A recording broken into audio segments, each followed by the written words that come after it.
This is a video for AS91356. We're going to look at a little bit more development today. So, looking back at our design process, so far we've written a brief, we have done a little bit of research, come up with some concepts, and then we are going to pick our best idea and develop that further. So there's several things we need to do for development before we get to our final design. So in your on your Teams page here, make sure that you go into your student resources and make sure you've got your document, conceptual design book. Make sure you've downloaded that and open up the example here. So this is a page I've done of development. Now all my development relates back to the brief. So just to refresh your memories, with my concepts here, I rated concept 3,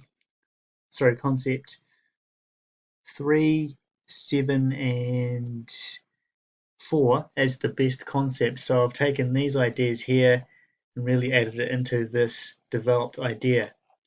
So before I do my development, I'm just going to quickly look back at the brief that I set.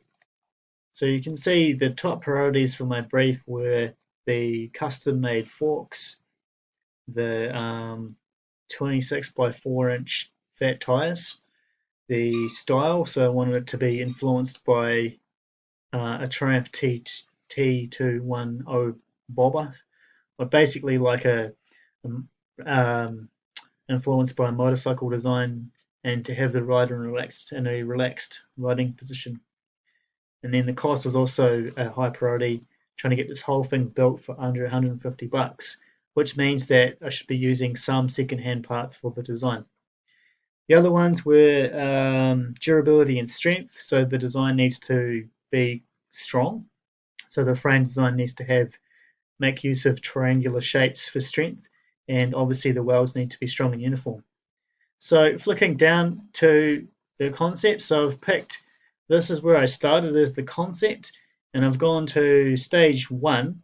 So what I've done for the first development is I have changed the geometry of the head tube and the seat tube to 62 degrees. In your student resource file, there's quite a handy looking file called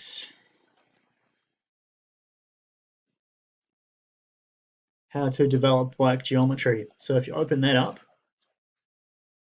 how you can do that first stage of development like I've done it. So pick an example from your own research. So my example was this styled bike here. So what you need to do is get the key geometry from that bike. So the key geometry is the wheelbase. So that's from the center to the center of the front and back wheel. So put a little cross on that. You need the position of the cranks or bottom bracket, and you need the angle of the seat tube and the front forks. So basically you print off an image or trace over it digitally and take this geometry like that, and now you can use that as a basis for a sketch. So looking back at my development, I've done that to create this drawing here. So I've got the same angle for the forks and the seat tube. I've got my positions for my wheelbase, and I've got the position of the crank. That helps me to draw the bike in the correct proportion.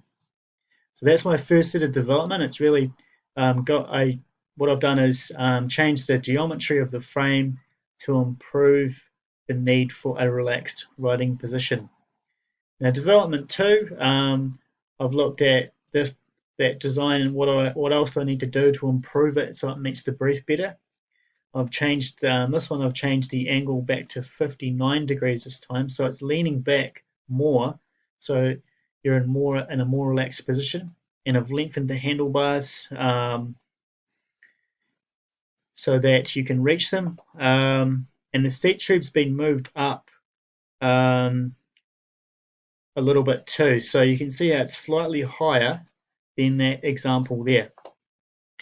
And then development 3. This resolves the issue of ground clearance. So you can see that on there. I've drawn a little circle where the pedals would hit, and you can see they're going to hit the ground there. So development 3, I've moved up the bottom bracket so it avoids the pedals hitting the ground when you pedal, and I've drawn a little picture of that distance here. So that is development 3. Now development 4 is the final development. So I've said the need for a more commuter-friendly bike has been met with the addition of a chain guard. So there's a chain guard here and a bike rack inspired by classic motorcycles. So that's the last set of my changes I've done to meet all the requirements of my brief. So you guys need to do something similar. To sum it up, pick your best concept, draw it in the left-hand side of the page, and then your first development, it's really about working out the correct geometry.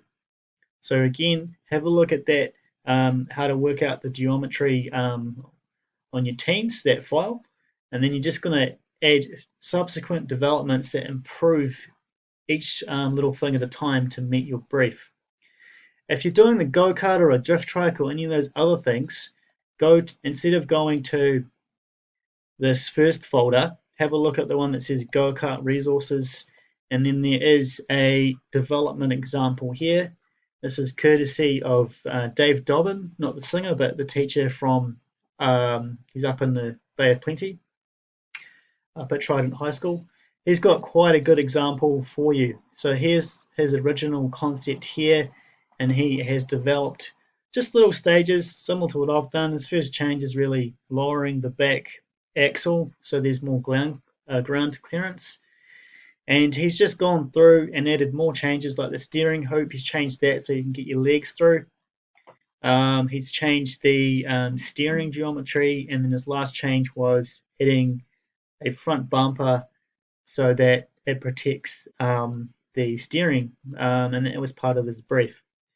So that's how you're going to do the first part of development. Good luck.